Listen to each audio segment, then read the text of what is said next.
साथियों नमस्कार, जय हिंद।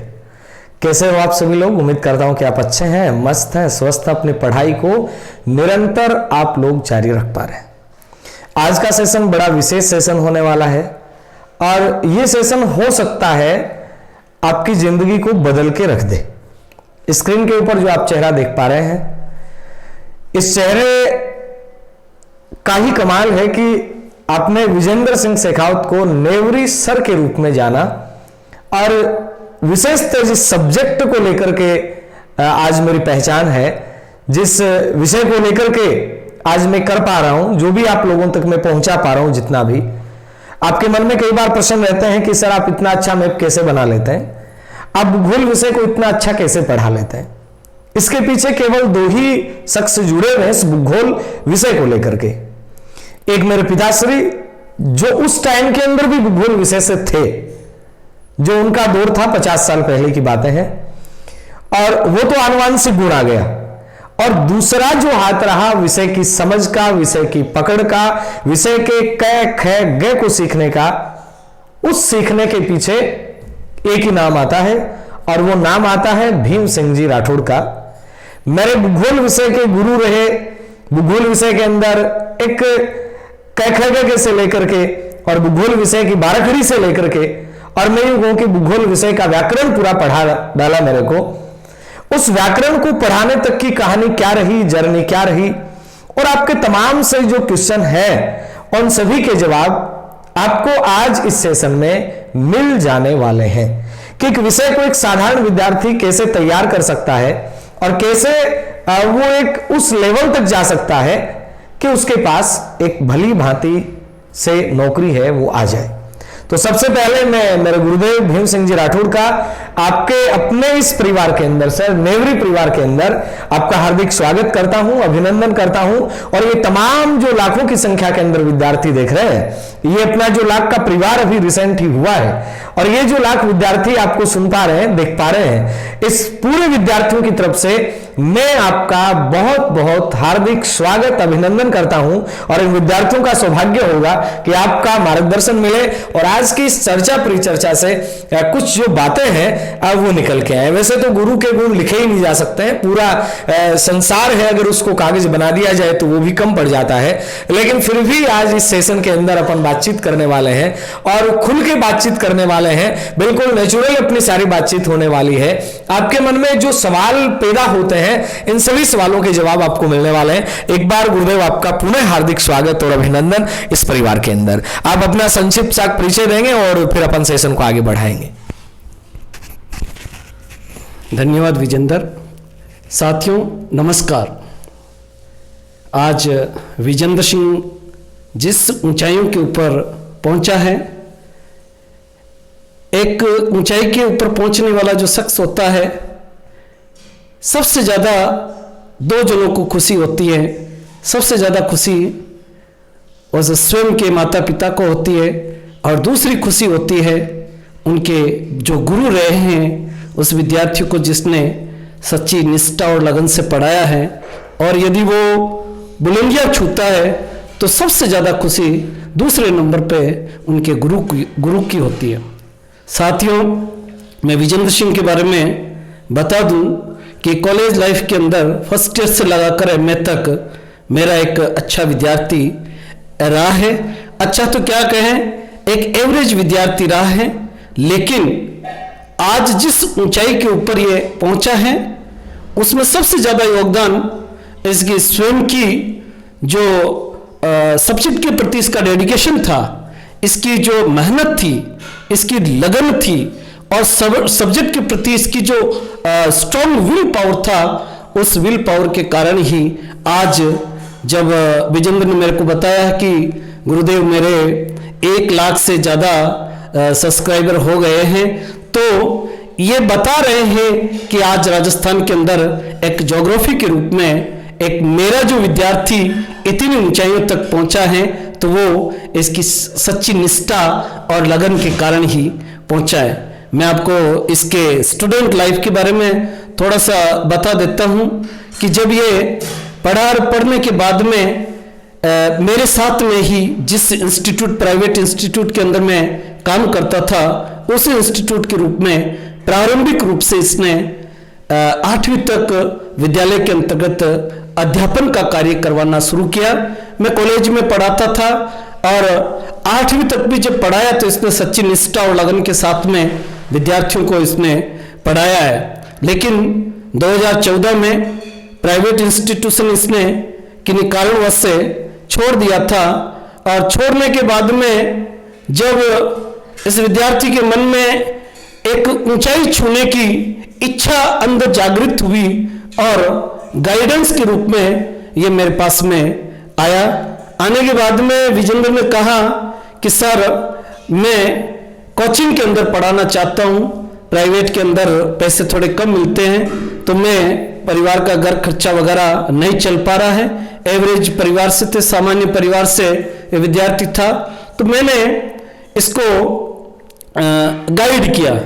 लेकिन आपको एक जब इसने जीरो से शुरू किया और मैं जब इसके बारे में बताता हूँ, जब ये मेरे पास में आया था 2014-15 में एक छोटी सी कोचिंग आया भी क्या, मैं यूं मानो कि मैं बड़ी हिम्मत करके मैंने गुरुदेव से बात की और ये कहा कि मैं अगर आपकी इजाजत हो तो मैं घर पे आ जाऊं और रोज आप मुझे 1 घंटा देने की कृपा करेंगे।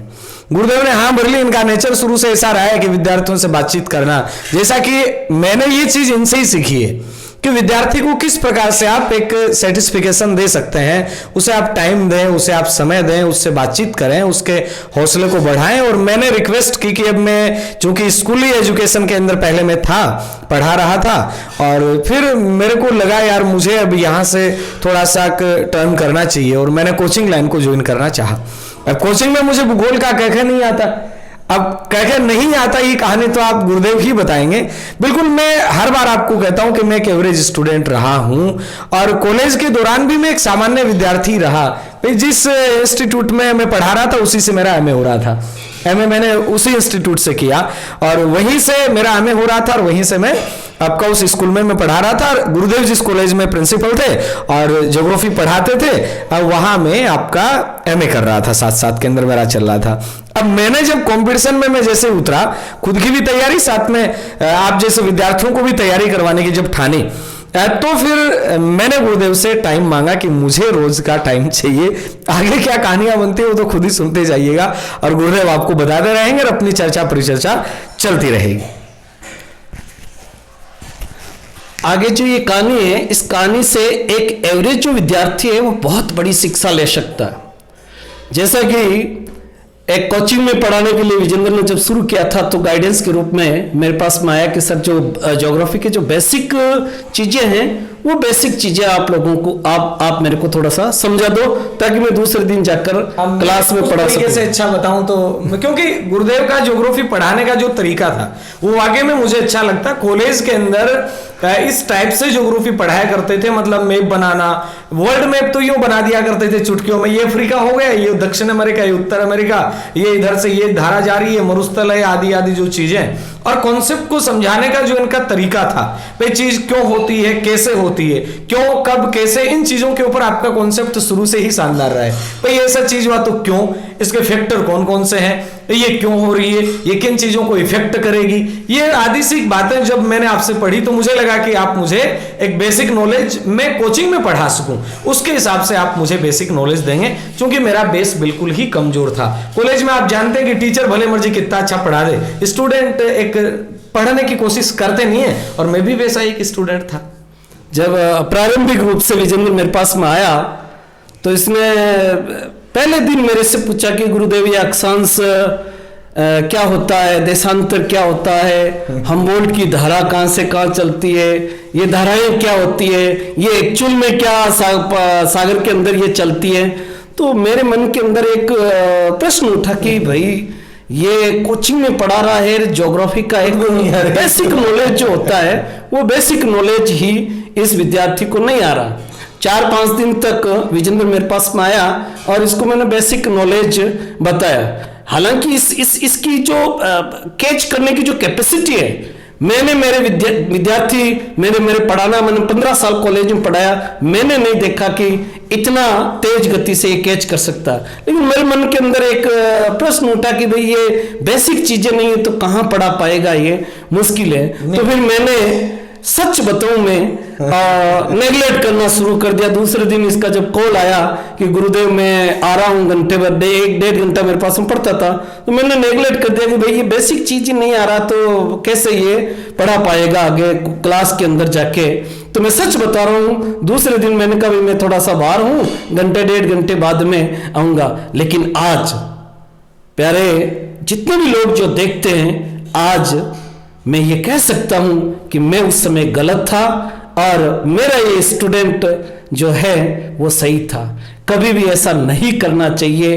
और जितने भी लोग वीडियो देख रहे हैं वो इससे शिक्षा ले सकते हैं कि जीरो से यदि शुरुआत करें तो वो कितनी ऊंचाइयों तक पहुंच सकता है। केवल उसके मन के अंदर यदि कुछ करने का, कुछ कर गुजरने की यदि विल पावर उसका स्ट्रांग है, मजबूत है, तो निश्चित रूप से वो बहुत ऊंचाइयों तक पहुंच सकते हैं। और आप जानकर बड़ी खुशी होगी कि 1 लाख सब्सक्राइबर हैं और ज्योग्राफी के रूप में राजस्थान का सबसे जाना माना चेहरा है।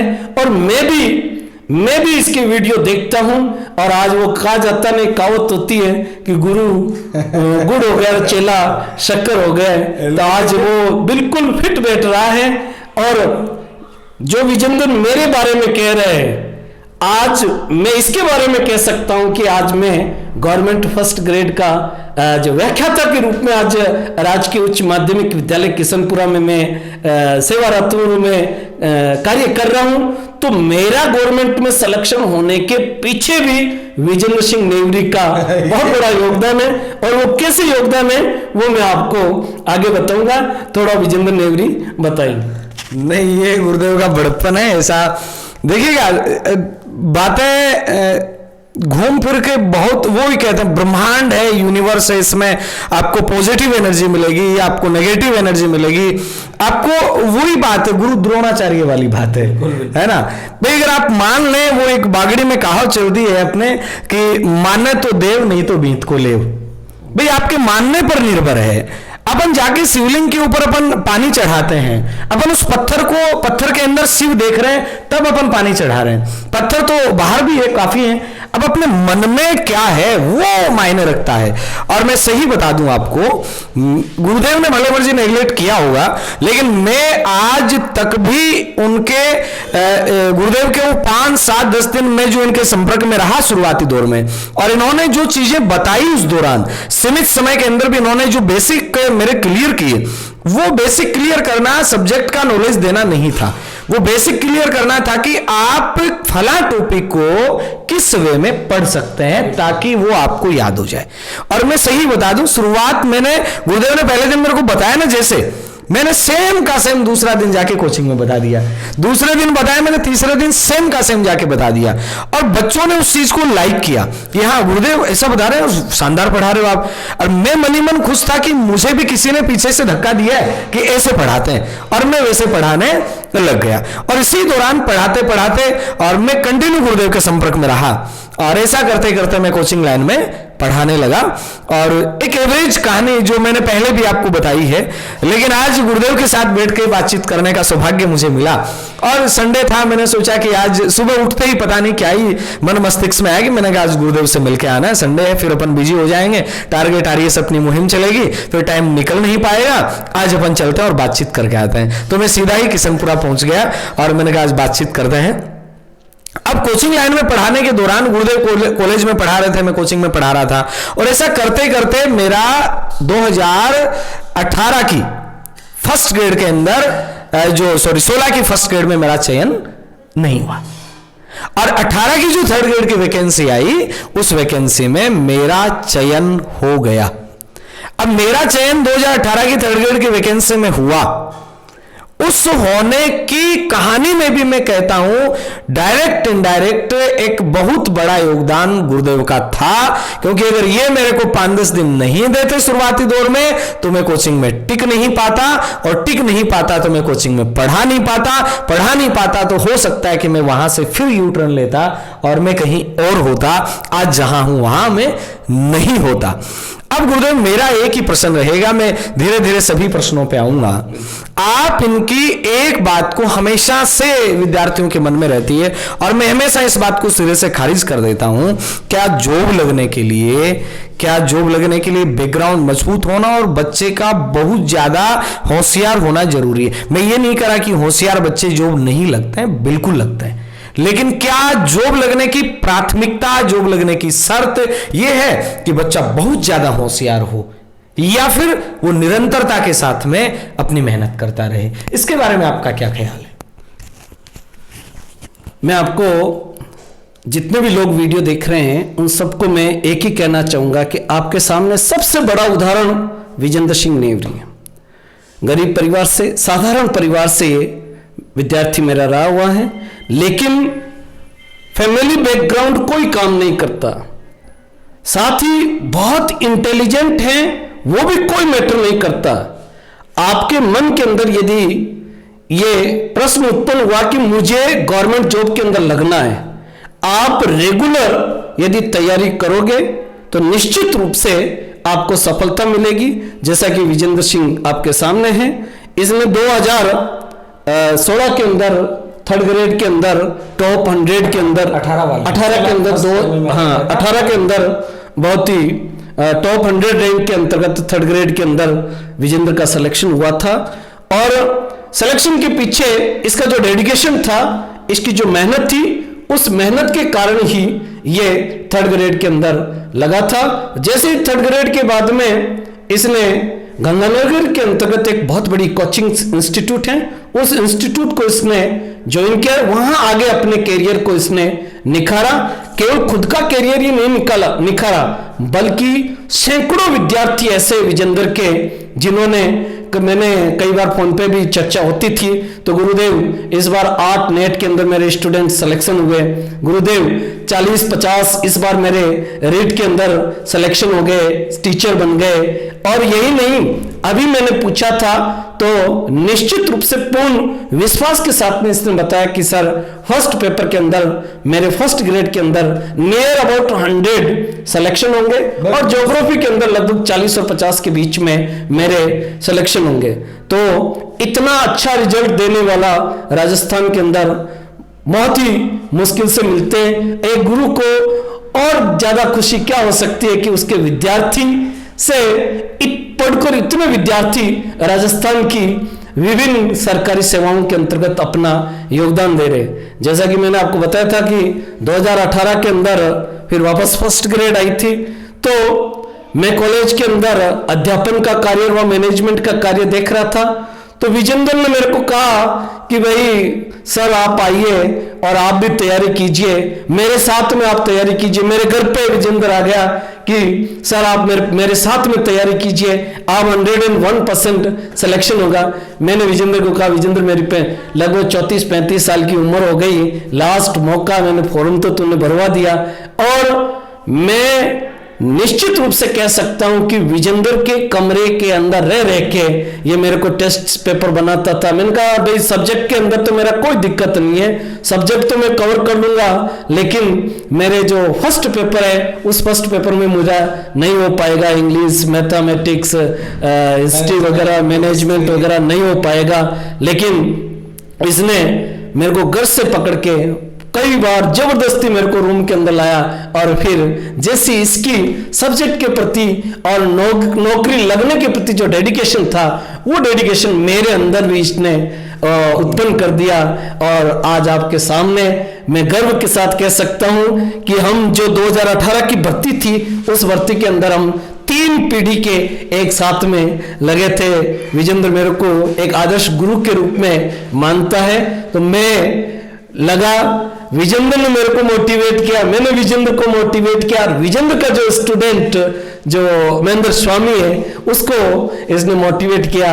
तो बीच के अंदर इसने अपने गुरु को मोटिवेट किया और अपने अनेक विद्यार्थियों को, अपने शिक्षार्थियों को मोटिवेट किया। और आज सैकड़ों विद्यार्थी ऐसे हैं जो विजेंद्र से गाइडेंस लेकर, विजेंद्र से शिक्षा लेकर, विजेंद्र से कोचिंग की पढ़ाई करवाकर आज वो राजस्थान की विभिन्न सेवाओं के अंतर्गत कार्यरत हैं। तो मैं भी विजेंद्र जो है स्टूडेंट विद्यार्थी, उसका मैं एहसान जीवन के अंदर कभी नहीं भूलूंगा, जिसने मेरे को प्राइवेट से उठाकर एक सरकारी और वो भी गजेटेड ऑफिसर के रूप में मुझे तैयारी करवाई। उसके लिए भी मैं धन्यवाद कहूंगा। धन्यवाद। धन्यवाद। धन्यवाद तो नहीं गुरुदेव, क्योंकि ये मेरे मन में एक बात थी कि जब भूगोल विषय मैं गुरुदेव से सीख करके इनके कॉन्सेप्ट जो मैंने सीखे, आज मैं फिजिकल ज्योग्राफी को बड़े चाव से, बड़े शौक से पढ़ाता हूं। मुझे वाकई में पढ़ाना, हालांकि हमबोल्ट में मैं उसी शौक से पढ़ाता हूं, उसी चाव से मैं रेड जेल को पढ़ाता हूं, मापनी में मैं उसी चाव से पढ़ा लेता हूं, लेकिन चाहे मैं प्रक्षेप की बात आ जाए मैं उसे भी उसी चाव से पढ़ाता हूं। लेकिन जो फिजिकल ज्योग्राफी का आपका वाकई में माननी पड़ेगी इस बात को कि आपका जो पढ़ाने का कॉन्सेप्ट रहा था वो आज भी मेरे दिल के करीब है, कि समझाने का एक तरीका, चीजों को किस टाइप से आप समझा सकते हैं, किस टाइप से आप बच्चे के लिए इजी कर सकते हैं। और मजे की बात, जैसा गुरुदेव बता रहे हैं, मुझे ये था कि सब्जेक्ट इनका स्ट्रॉन्ग है, जब मेरा है तो इनका तो होना ही है। स्टडी मटेरियल की बात आई, हमारे बराबर ही नोट्स थे, जो मैं पढ़ रहा था वो गुरुदेव पढ़ रहे थे, जो गुरुदेव पढ़ रहे थे वो मैं पढ़ रहा था, क्योंकि मैंने थर्ड ग्रेड में लगने से पहले फर्स्ट ग्रेड के नोट 2016 वाली भर्ती में तैयार कर लिए थे, लेकिन सिलेक्शन नहीं हो पाया था मेरा उस टाइम, क्योंकि मेरा प्रैक्टिकल वाला पार्ट बड़ा कमजोर था। और गुरुदेव की ये भी मजबूती थी कि इनका प्रैक्टिकल वाला पार्ट मजबूत था, क्योंकि कॉलेज में करवाते थे।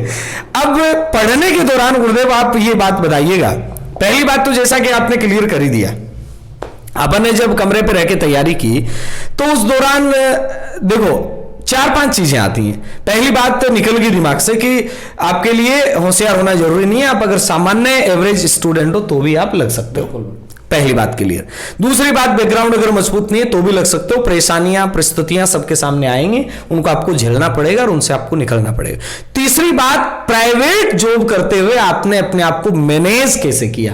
हालांकि मैं भी उस टाइम एज ए तृतीय श्रेणी अध्यापक काम कर रहा था, मैं उधर से आता अपने रूम पे, मैं भी घर नहीं जाता था, और गुरुदेव सीधा कॉलेज से घर जाके चाय पी के सीधा रूम पे आते थे। तो उस दौरान और उस उम्र में, क्योंकि 35 प्लस जब एज हो जाती है तो बंदे में एक शिथिलता आ जाती है, स्वाभाविक है, आ ही जाती है। तो उसमें आपने मैनेज कैसे किया ये, क्योंकि अपने चैनल को देखने वाले लगभग 40% विद्यार्थी ऐसे हैं जो प्राइवेट सेक्टर में काम कर रहे हैं। फर्स्ट ग्रेड की तैयारी करने वाले विद्यार्थी लगभग वही होते हैं, जो चाहे वो थर्ड ग्रेड टीचर गवर्नमेंट में काम कर रहे हो, प्राइवेट में, वो लगभग वर्किंग होते हैं और बाल बच्चे वाले लोग होते हैं फर्स्ट ग्रेड की तैयारी करने वाले। तो उस दौरान आपने अपने आप को कैसे मैनेज किया? प्यारे विद्यार्थियों, मन के अंदर यदि लगन, इच्छा और दृढ़ इच्छा शक्ति यदि मजबूत है तो आप निश्चित रूप से गवर्नमेंट जॉब प्राप्त कर सकते हैं। मैं आपको एक टाइम टेबल बता देता हूं, जो मेरा टाइम टेबल था। मैं जिस कॉलेज में पढ़ाता था वहाँ लगभग 2000 प्लस विद्यार्थी थे, और प्रिंसिपल का चार्ज, प्रिंसिपल मैं था तो पूरी उसकी कॉलेज की जो जिम्मेदारी थी वो जिम्मेदारी भी मेरे ऊपर थी। तो मॉर्निंग में मैं सुबह 5 बजे उठता था। मैं आपको सच बताऊं कि 1 साल तक मेरे बच्चे ये कहते थे कि पापा दिखाई नहीं दे रहे, कहां हैं। जिस दिन आपके मन के अंदर ये डेडिकेशन, भरी सर्दी में आप कंबल ओढ़ के आ जाते थे। बिल्कुल बिल्कुल, ये मतलब इनके और मेरे मकान का डिस्टेंस लगभग 200 मीटर का था, इतना ही था, है ना। गुड़ागोड़ में मैं रह रहा था, और उस डिस्टेंस में मतलब सुबह 5 बजे तो कुंडी खुड़क जाती थी कमरे की, भरी सर्दी में। यानी जिस सर्दी में 8 बजे तक लोग रजाई में पड़े रहते हैं, गुरुदेव 5 बजे आके कुंडी खड़काते थे तो कंबल ओढ़े हुए भाई मुझे अंदर आ गया मैं तो है। बिल्कुल मेरे बच्चे ये कहते थे कि पापा दिखाई नहीं दे रहे। उसके पीछे मैं सुबह 4:30 बजे उठता, आधे घंटे के अंदर जो दैनिक क्रियाएं पूरी करके 5 बजे में विजेंद्र के रूम के ऊपर पहुंच जाता। बच्चे 7 बजे उठते, 8-9 बजे स्कूल चले जाते थे, और मैं 9 बजे जाता, टिफिन उठाता, डायरेक्ट कॉलेज चला जाता था। शाम को 4 बजे छुट्टी होती थी, बच्चे घर से पहुंचते, उससे पहले मैं चाय पीकर वापस रूम में निकल जाता था। रात को 11 बजे तक अपन वहां पढ़ते थे, और 11 बजे घर पे आता, तब तक बच्चे सोए में मिलते। सुबह जब मैं उठ के जाता तो भी बच्चे सोए हुए थे। 1 साल तक कंटिन्यू, 1 साल तक कंटिन्यू हमने इसकी तैयारी की, और बस मन के अंदर आपकी एक लगन होनी चाहिए कि मुझे करना है। निश्चित रूप से आप सफल होंगे। मुझे भी सुबह जब मैं 4 बजे उठता था तो दिमाग का एक कोना एक कहता था कि भाई अब आप थोड़ा सा सो लेते हैं, लेकिन जैसे ही दूसरा पॉजिटिव वाला जो दिमाग होता था, बोला नहीं भाई वैकेंसी आई हुई है, अब अपन को लगना है, अब नहीं तो कभी नहीं। ये मन के अंदर मेरे था कि मुझे लगना है, और ये जो भावना मेरे अंदर भरी थी, ये पॉजिटिव एनर्जी मेरे अंदर भरी थी, वो विजेंद्र ने भरी थी कि 5-7 दिन तक कंटिन्यू घर के अंदर आता था, बोला नहीं सर चलो पढ़ने के लिए, नहीं सर चलो पढ़ने के लिए। और वही डेडिकेशन था जो जिस उद्देश्य को आप प्राप्त करना चाहते हो उसके प्रति आपका डेडिकेशन और विल पावर, दृढ़ इच्छा शक्ति यदि मजबूत है, निश्चित रूप से 5-6 महीने तक यदि आप इस प्रकार तैयारी करते हैं तो उम्र कोई मायने नहीं रखता, फैमिली बैकग्राउंड कोई मायने नहीं रखता है, आप कितने इंटेलिजेंट हैं और आप कितने कमजोर हैं वो भी कोई मायने नहीं रखता है। बस आपका डेडिकेशन और आपका विल पावर स्ट्रांग होना चाहिए, और उसके हिसाब से आप कंटिन्यूटी यदि तैयारी करते हैं तो दुनिया की कोई ताकत नहीं है कि जिस उद्देश्य के लिए आप तैयारी कर रहे हैं वो उस उद्देश्य से आप भटक जाएं। निश्चित रूप से आपको सफलता मिलेगी। ऐसा ही एक और मेरा स्टूडेंट है शिवराज सिंह शेखावत, जो RS है, अभी DYSP की पोस्ट उसको मिली है। उसको भी मैंने थोड़ा सा, जब वो मेरे पास पढ़ता था तो मैंने कहा भाई तू इंग्लिश लिटरेचर मत ले, और ज्योग्राफी, हिस्ट्री और पॉलिटिकल साइंस तीनों ले ले, इंग्लिश लिटरेचर तो RS में बाद में काम आ जाएगी। तो मेरे सामने तो उसने शर्म के मारे कह दिया कि नहीं नहीं मैं इंग्लिश लिटरेचर नहीं लूंगा, लेकिन वो घर पे जाके उनके पिताजी को बताया कि भाई मैं इंग्लिश लिटरेचर सर मना कर रहे हैं तो मैं इंग्लिश लिटरेचर रखना चाहता हूँ। तो दूसरे दिन उसके पिताजी का भी फोन आ गया था कि सर इसको इच्छा है तो रहने दो, और वो भी आज बहुत मेहनत की और आज वो DYSP पोस्ट के ऊपर कार्यरत हैं। बिल्कुल सर ने बताया। और एक बात और बता दूं मैं, हमारे उस दौरान के अनुभव जो रहे उसमें, कि सिटिंग कैपेसिटी आप किसे कहते हैं? सिटिंग कैपेसिटी, मैंने इतनी लंबी सिटिंग, क्योंकि छुट्टी वाले दिन गुरुदेव कहीं नहीं जाते थे, घूमना फिरना सब चीजें दूर थी, सिर्फ एक ही काम होता था शिव जी के मंदिर में जाना सोमवार को, और उसके अलावा कहीं नहीं जाना। सारी सामाजिकताएं दूर, सारे प्रोग्राम दूर, सारी विवाह शादियां सब सारी चीजें दूर। और सिटिंग कैपेसिटी की बात करूं, मैं आज भी अचंभित हूं, मैं कई बार चर्चा भी करता हूं अपने, जब भी यार दोस्त 5-7 जब बैठते हैं, कि एक बंदा 8 घंटे 9 घंटे एक ही कुर्सी पे एक ही पोजीशन में, भाई बंदा पोजीशन तो चेंज करे। गुरुदेव अगर ऐसे बैठ गए ऐसे ही बैठे रहे 6-6 घंटे तक, मतलब किताब सामने और बस किताब के पेज पलटते जाएंगे, पेन हाथ में रहता था, और किताब को यूं कर दिया जैसे मैं आपको कल परसों दिखा रहा था कि किताब को लगना चाहिए कि मेरे को पढ़ा गया है। इनकी किताब को यूं लगता था, किताब कहती थी मालिक इतना थोड़ी पढ़ते हैं कोई, दे अंडरलाइन दे अंडरलाइन दे गोला काला दे अंडरलाइन दे अंडरलाइन। और बैठने का मतलब, मेरा जहां तक मैंने देखे हैं अभी तक, मैंने जितने भी लोगों से मैं मिला हूं, सिटिंग कैपेसिटी के मामले में मैंने गुरुदेव से नीचे नीचे देखा है। तो आप इतनी लंबी सिटिंग कैसे कर पाते थे? इसके लिए क्या आपके अंदर जोश आता था? मेरे मन के अंदर एक ही था कि मेरे पास में ये लास्ट मौका है। 35+ मेरी एज हो चुकी थी, और मन के अंदर एक ही था कि मुझे लगना है, अभी नहीं तो कभी नहीं, प्राइवेट से मुझे पीछा छुड़वाना है। यही जो मन के अंदर लगन थी कि मुझे गवर्नमेंट जॉब प्राप्त करनी है, चाहे कुछ भी हो जाए, वो मुझे अंदर से मोटिवेशन देते थे कि भाई तेरे लिए भाई लास्ट मौका है, यदि ये नहीं किया तो आगे कुछ नहीं होगा। वही मुझे 10-10 घंटे 8-8 घंटे 7-7 घंटे की जो बैठने की जो सिटिंग थी, वो सिटिंग के लिए मुझे मोटिवेट किया। अंदर से जो दृढ़ इच्छा शक्ति थी वो मजबूत थी कि मुझे लगना है। जिस विद्यार्थी के मन में ये आ जाएगा जिस दिन की मुझे करना है, आप कितने कमजोर है, आप कोई मैटर नहीं रखना, आपके फैमिली बैकग्राउंड कैसा वो भी कोई मैटर नहीं रखता है।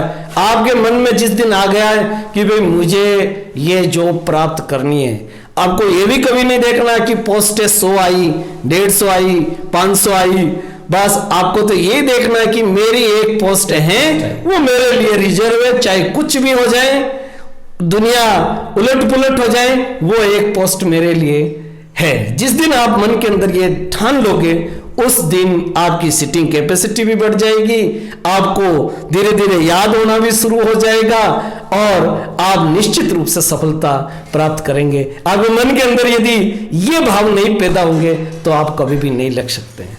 आपको ये भाव पैदा करना पड़ेगा यदि आपको लगना है तो। और निश्चित रूप से विजेंद्र एक अच्छा अध्यापक ही नहीं है, एक अच्छा मोटिवेटर भी है, जो इसके बहुत सारे वीडियो में देखता भी हूं, जो बीच बीच में आपको मोटिवेट भी करता जाता है। आपने पुराने जमाने के अंतर्गत राजा महाराजा जब युद्ध लड़ते थे और युद्ध के समय में बहुत कुछ जातियां थी जो उन राजा महाराजाओं को मोटिवेट करते थे, उनका हौसला अफजाई करते थे। और मैंने जितने भी इसके वीडियो देखे थे उसमें आपकी हौसला अफजाई के अंदर भी कभी कमी नहीं रखते हैं। हाँ, आप जब भी तैयारी करते हैं एक बात ध्यान रखना, मैं विजेंद्र और हमारा टीम आशीष जी और राहुल है, प्रवीण है, अमित हैं, ये हम लोग सब लोग जब तैयारी करते थे तो हमारे बीच के अंदर एक हेल्दी कंपटीशन था, एक दूसरे के प्रति सहयोग की हमारी भावना थी। विजेंद्र मेरे लिए पेपर बनाता था, मैं पेपर देता था, मैं इसके लिए पेपर बनाता था, ये पेपर देता था। अभी जो अपन ने टारगेट आरईएस में आपने देखा होगा, उसके बाद अपन कंटिन्यू टेस्ट सीरीज का कॉन्सेप्ट लेके आए। और ये टेस्ट सीरीज का कॉन्सेप्ट हमारी तैयारी के दौरान का था, यानी हमने एक टॉपिक फिक्स कर लिया। हालांकि मैं टेस्ट बनाता था तो मेरे लिए तो वो चीज थी, मेरे लिए गुरुदेव कुछ प्रश्न तैयार कर देते थे, मैं इधर से हिस्ट्री मैनेजमेंट इन चीजों के मैं टेस्ट बनाता। मजे की बात हम बिना ऑप्शन के टेस्ट बना लेते, वन लाइनर। भाई हमारे टॉपिक फिक्स कर लिया, भाई आज मौर्य काल से गुप्त काल से जो भी टॉपिक थे भाई इनसे अपने को कल पढ़ना, और मैं फिर 30 प्रश्न बना लेता। गुरुदेव ने डाइट फिक्स कर लिया कि डाइट के 20 प्रश्न बनाने हैं। तो ये टेस्ट वाला कॉन्सेप्ट है, ये वाकई के अंदर इतना शानदार था कि हम दोनों चेहरे आज आपके सामने सिलेक्शन लिए बैठे हैं। और सिलेक्शन के पीछे महत्वपूर्ण जो एक फैक्टर रहा हमारा, भाई पढ़ना तो है, ये सारी चीजें हैं, सारी चीजें काम करेंगी, लेकिन टेस्ट वाला कॉन्सेप्ट है, उसके बारे में विद्यार्थियों को क्या सलाह दोगे? भाई पहली बात तो आप टेस्ट दो ही मत, और देवो तो फिर कंटिन्यू उसको करो। पहले टेस्ट में हो सकता है आपके कम नंबर आ जाए, लेकिन उसको कंटिन्यू करोगे तो लास्ट में आपके अंदर कॉन्फिडेंस डेवलप होगा ही होगा ना। तो टेस्ट वाले कॉन्सेप्ट के लिए आप इनको थोड़ा प्रिपेयर करें। देखो, जब भी अपन तैयारी करते हैं ना, हर विद्यार्थी चाहे वो पियोन से लगाकर आईएएस तक की जो तैयारी कर रहा है ना, उसके लिए महीने के अंदर कुछ टाइम ऐसा आता है, 1-2 दिन का समय ऐसा आता है जिसमें ऐसा लगता है कि भाई तो पढ़ना नहीं है, मन ही नहीं लग रहा है। ऐसे समय के अंतर्गत वो टेस्ट सीरीज बहुत आपके लिए इंटरनल मोटिवेशन का कार्य करती है। आपने टेस्ट, आप तैयारी कर रहे हैं, आपको 2 दिन ऐसा आ गया, आपने टेस्ट दिया और टेस्ट के अंदर आपके अच्छे मार्क्स आए, तो निश्चित रूप से आपको इंटरनल रूप से मोटिवेशन मिलेगा कि हाँ भाई अपना अच्छा, इतने अच्छे नंबर आ गए तो हम और आगे तैयारी करें। और यदि कम नंबर आ गए कि भाई 1 महीने से आप तैयारी करें, कम कैसे आ गए, तो अपन दूनी मेहनत के साथ में तैयारी के साथ में जुट जाते हैं। तो ये जो टेस्ट है, शॉर्ट टाइम इंटरनल मोटिवेशन के लिए आपके लिए टेस्ट बहुत ही अच्छे हैं। आप सच्ची निष्ठा और लगन के साथ में यदि तैयारी करेंगे और टेस्ट के अंदर आपको अच्छे मार्क्स मिलते हैं तो आपको इंटरनल मोटिवेशन मिलेगा, और यदि कम मार्क्स मिलते हैं तो उसे आपको हतोत्साहित नहीं होना है, आपको ये बात सोचकर दुगुनी मेहनत करनी है कि भाई कम क्यों आए, उन कारणों को ढूंढते हुए आपको मेहनत करनी है। यदि आप एक प्रॉपर प्लानिंग के साथ में टेस्ट देते हुए आप तैयारी करेंगे तो निश्चित रूप से आपको सफलता मिलेगी। और गुरुदेव एक बात और मैं साथ साथ ऐड करना चाहूंगा, फिर तैयारी करने के दौरान मैंने देखी आपने छोटी छोटी जो पेड वाली डायरियां थी, है ना, जो 20-20, 10-10 रुपए वाली आती हैं, है ना, उन डायरियों को आपने काफी बनाए। बिल्कुल भाई एक के अंदर जैसे हमबोल्ट एक पेज पे लिख दिया, बिल्कुल बारीक बारीक बारीक बारीक, ठीक है, रीटर लिख दिया, हमबोल्ट लिख दिया, रेडजेल लिख दिया। तो ये सारी चीजें आपने की और की मैंने भी। नोट्स बनाने का मेरा भी शुरू से रहा है, मैं लिखने में कभी हिचकता नहीं, है ना, और इसीलिए हो सकता है कि मेरा हाथ थोड़ा पतला है लिखते लिखते थक गया बेचारा, है ना। कहने का मतलब मजाक कर रहा हूं मैं, यानी लिखने वाला जो कॉन्सेप्ट है, एक विद्यार्थी जब तैयारी कर रहा है, लंबा टाइम आपके लिए है, वैकेंसी जब भी नहीं है मान लो, या आज 6 महीने 8 महीने हैं, फिर 2 ही महीने में तो आप लिख के काम नहीं कर सकते हैं। लंबा टाइम अगर है तो क्या नोट्स बनाना बेनिफिशियल है या नहीं है? और मैंने तो देखे हैं, आपने खूब बनाए हैं और बनाए मैंने भी हैं। तो नोट्स के बारे में आप विद्यार्थियों को स्पष्ट राय दे दो कि बनाने चाहिए या नहीं बनाने चाहिए। प्यारे विद्यार्थियों, पहले तो जितना भी सिलेबस है वो एक लिख लो। मान लो कोई भी टॉपिक है, उस टॉपिक के आपको ऐसे नोट्स बनाना कि मान लो 50 पेज का एक टॉपिक है, उसको आपको ऐसे नोट्स बनाने हैं कि वो 1-1.5 घंटे के अंदर आप उसको कवर कर लो। एकदम शॉर्ट टाइप नोट्स होते हैं, उस नोट्स को आप बनाओ। उस बनाने के पीछे आपको 2-3 बेनिफिट हैं कि एक, आपने 50 पेज पढ़े, उस 50 पेज को पढ़ने में आपने 5-6 घंटे का टाइम लिया और उसको आपने याद किया।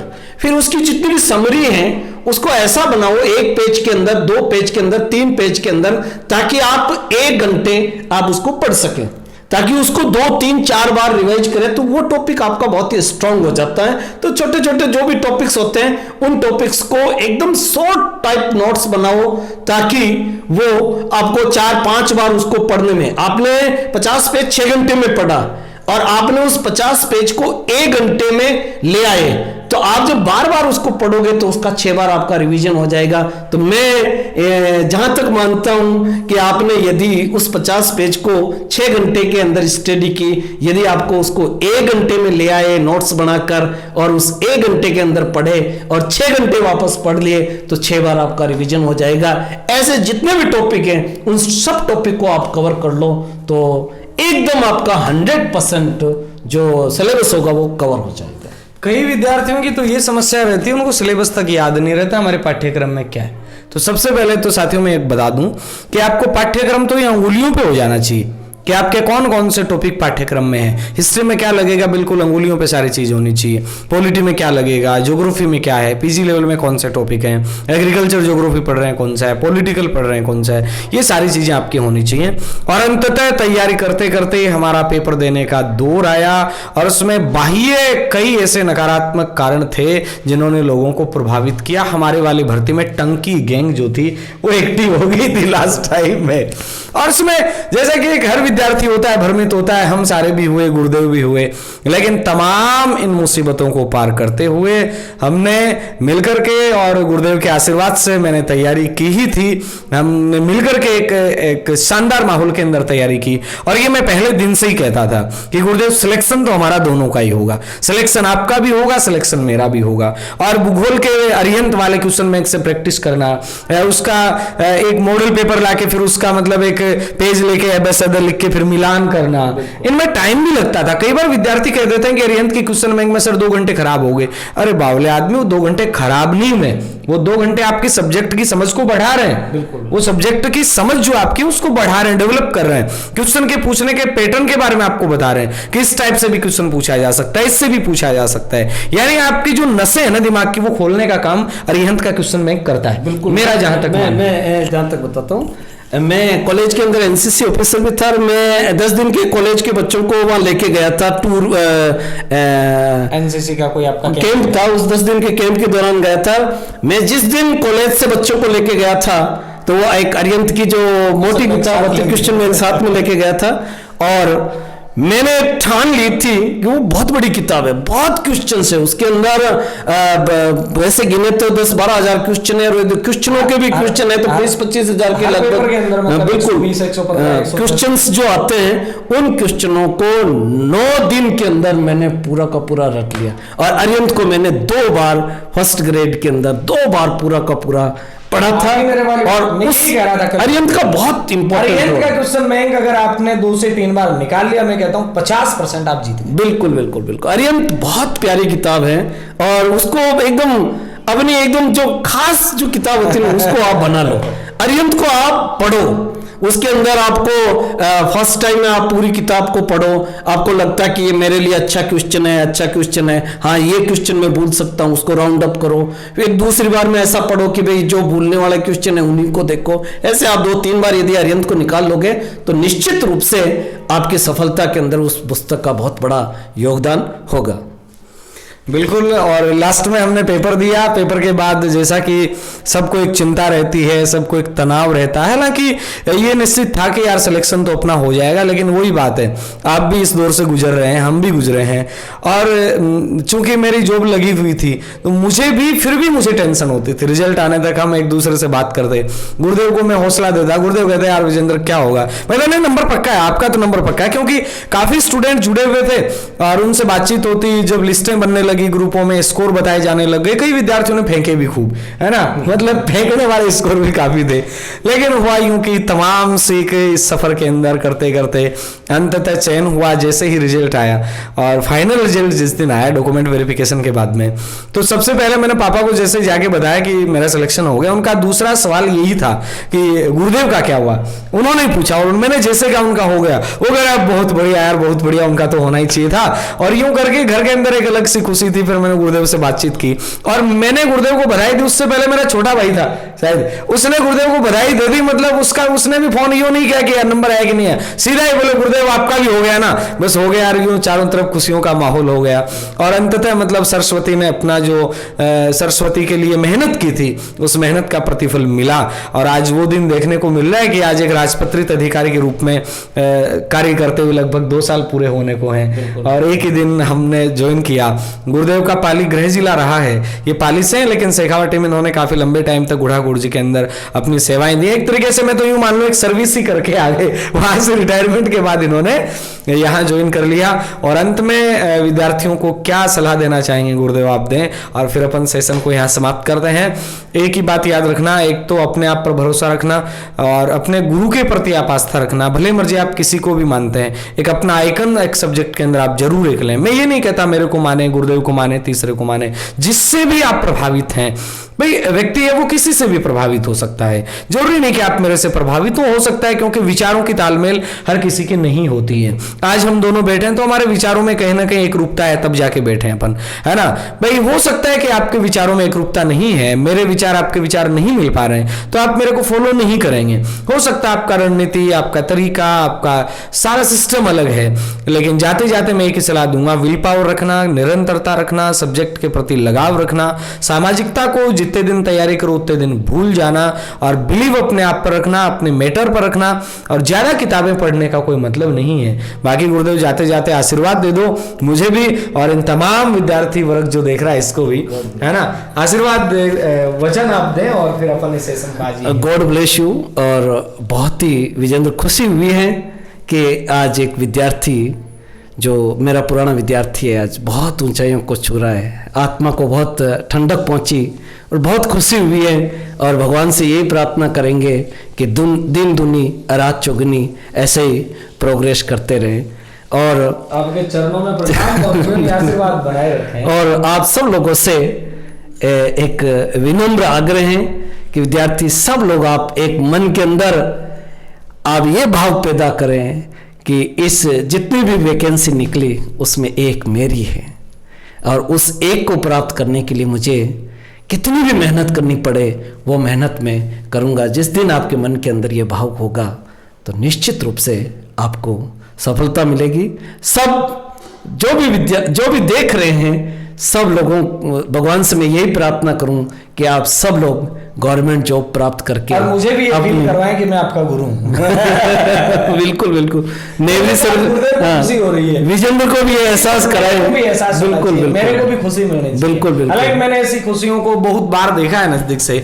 और जब मजे की बात तो है कि जब अपन अपना स्टूडेंट सेलेक्ट होता है, और मैं कुछ एक चुनिंदा हर स्टूडेंट के घर पे जाना नहीं होता है, ये निश्चित है, इतने सारे लोगों से जुड़े हुए रहते हैं, लेकिन कुछ एक स्टूडेंट के घर पे गया, जब प्यार भरा स्नेह भरा निमंत्रण आ जाता है तो जाना भी होता है।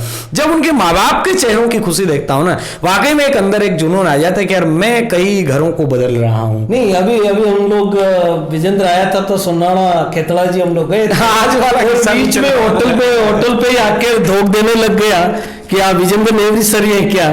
तो विजेंद्र पूरा ये देख के बहुत खुशी हुई कि आप पूरे राजस्थान के अंदर छाए हुए हैं, आपके 1 लाख जो सब्सक्राइबर हैं उनका प्रेम आपको मिल रहा है।